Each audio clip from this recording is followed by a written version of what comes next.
मैं भी मानता हूँ। आप भी इस बात को अग्री करते हैं, क्योंकि आप भी पॉलिटिकल साइंस के बहुत ही परिपक्व जानकार हैं और मैंने कहा ना Obama moment of Indian politics.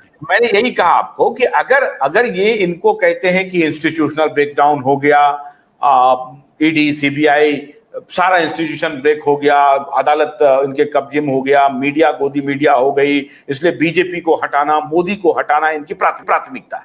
तो भाई मोदी को हटाने के लिए अगर कोई एक मास्टर स्ट्रोक, मान लीजिए अजीत जी कह रहे हैं कि मायावती हो सकती है, मायावती उनको बहुत जबरदस्त फाइट कर सकती है, ओबामा मूवमेंट हो सकता है आपके हिसाब से, तो ये बात इतने बड़े बड़े पॉलिटिकल पंडित हैं, हम और आप समझते हैं, उनको समझ में नहीं आ रही है।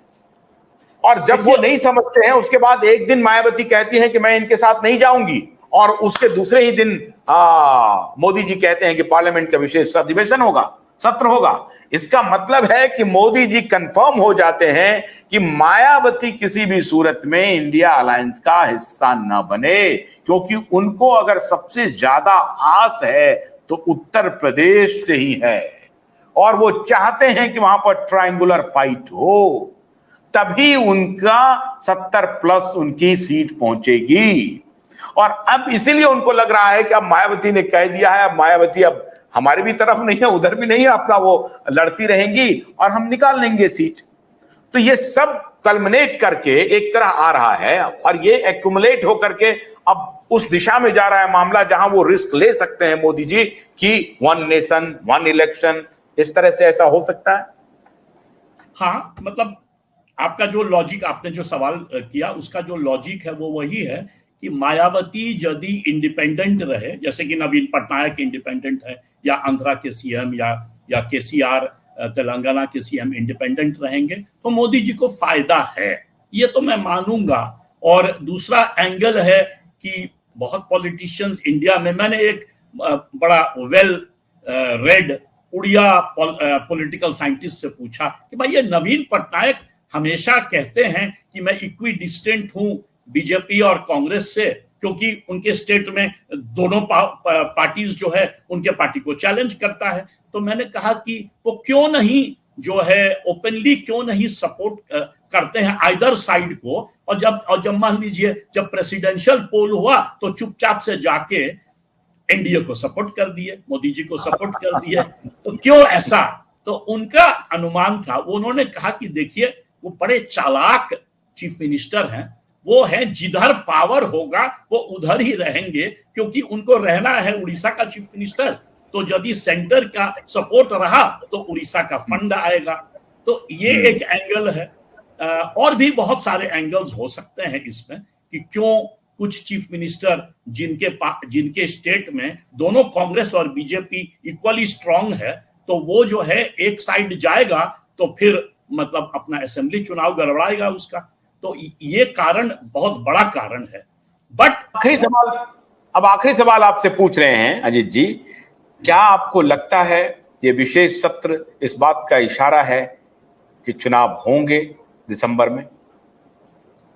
देखिए, पहले तो मैं कहूंगा कि हाँ, बट इसमें है क्या कि 5 ही दिन का सेशन है।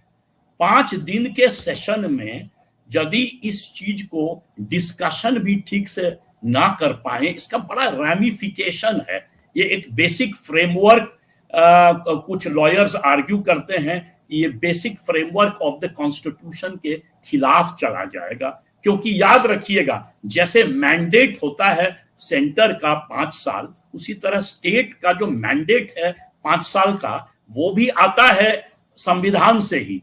तो मान लीजिए ये पास भी कर दें और सुप्रीम कोर्ट में कोई जाके चैलेंज कर दे तो ये बहुत बड़ा इशू बन जाएगा। और अभी सुप्रीम कोर्ट काफी एक्टिविस्ट मूड में है, संविधान को बचाने के लिए हो सकता है उस पर बाधा डाल दे।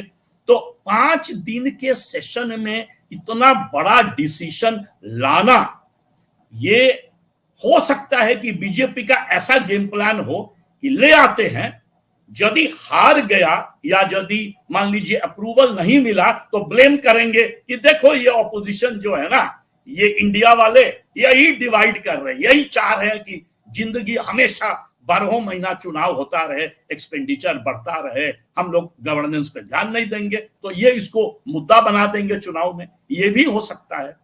या तो बहुत केयरफुली इस पर प्लानिंग हुआ होगा कि जैसे फार्मर्स मूवमेंट वाला जो बिल था, 3 लॉ जो पास हुआ था अगेन ड्यूरिंग द पैंडेमिक बिना डिस्कशन के, यदि वही प्लान हो तो उस पर याद रखना है कि वो पलट ना जाए, जैसे कि फार्मर्स मूवमेंट के टाइम में 13 महीना में मोदी जी को विड्रॉ करना पड़ा। तो संविधान जो है, संविधान के साथ खिलवाड़ ये थोड़ा रिस्की होता है। तो खैर, यदि वो पहले से ही इस पर सोच लिए हैं कि इसको कैसे हैंडल करेंगे, पास कर देंगे, कर लेंगे, उससे क्या फायदा है, ये तो मोदी जी ही बता सकते हैं। लेकिन दिशा कुछ एडवांटेजेस है, और सबसे बड़ा एडवांटेज है कि अभी आपने जो पॉइंट आउट किया और हमने भी आर्ग्यू किया कि आइडियल मोमेंट दिखाई पड़ रहा है मोदी जी के लिए। अभी चुनाव हो तो ये चंद्रयान और G20 और ये 3 पोल की बात जो हमने किए, मोदी जी का पॉपुलैरिटी बड़ा हाई है।